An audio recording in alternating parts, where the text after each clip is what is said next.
welcome to the final episode of 1331 Southwest 8th Avenue, Deerfield Beach. So we've sold the project, and as I always do on the very last episode, I want to give you guys a little bit of the breakdown of the numbers so that you know and understand how to budget for a fix and flip. But first, let's kind of go through to give you a recap on the 8th episode, the last episode that I had posted. I have gone through and shown the final project so that you can see what everything looked like in the end. So right now you're seeing the kitchen.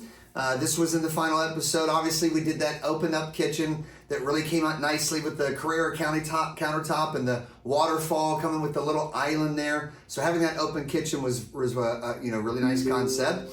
And then you can see the master bathroom.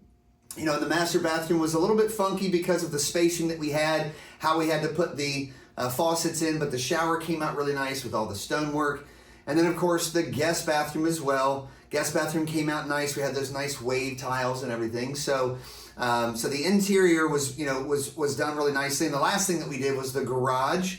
So we painted the garage floor, and then we also had the laundry room sort of, we made sure that we had the fixtures and everything there so that they could hook up their washer and dryer. And then the outside, we had the driveway that we painted the driveway, painted the garage door, did a little bit of landscaping out there. And then of course, the oasis in the backyard, the pool, when the final pool deck was done, it just looked absolutely beautiful. So that's what the project looked like. If you haven't seen the last episode before this one, make sure you go check that out because I really go through details of the final project and what everything looked like when it was done. If you haven't seen the other episodes before that, make sure you do. But this house was a mess.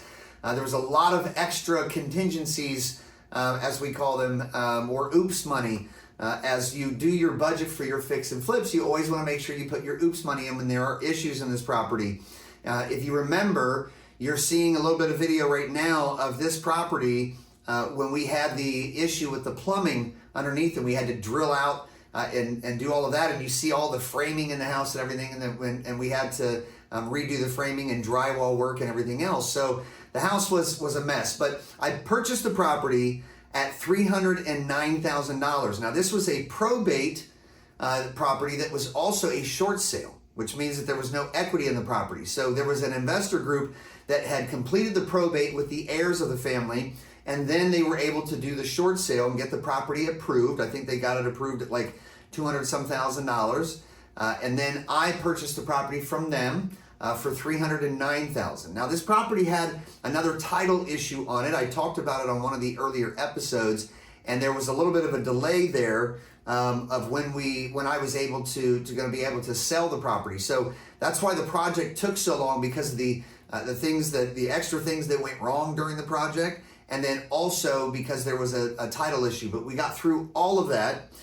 Finally finished. We sold the property. I sold the property for $515,000, which was a little bit less than what I wanted. The market had shifted a little bit, and we have to be prepared for those kinds of things.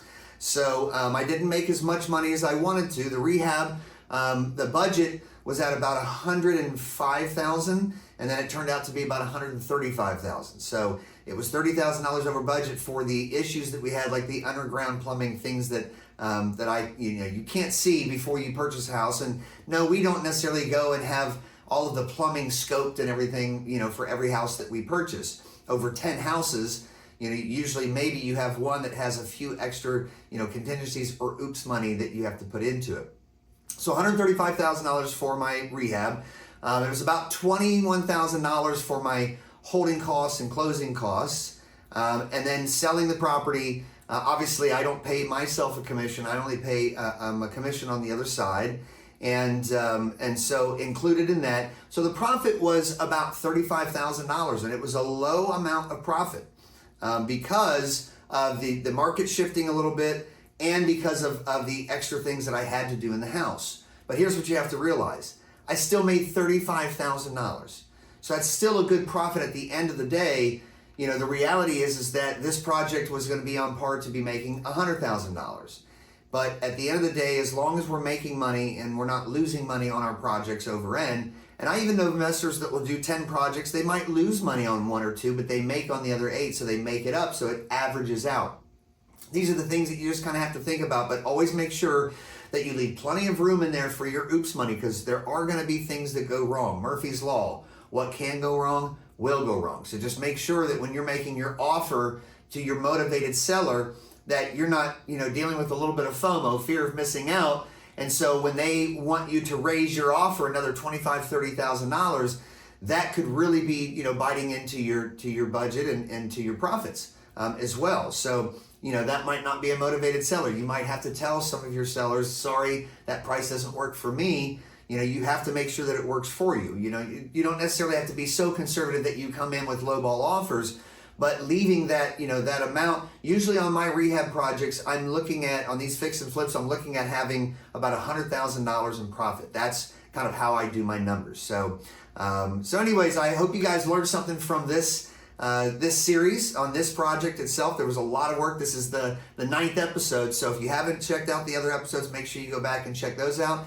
And as always, I will be releasing some other episodes of other fix and flip projects that I'm working on now. So I hope you guys learn some stuff. Get out there and find some motivated sellers so that you can do your next fix and flip project. And from now until next time, happy investing.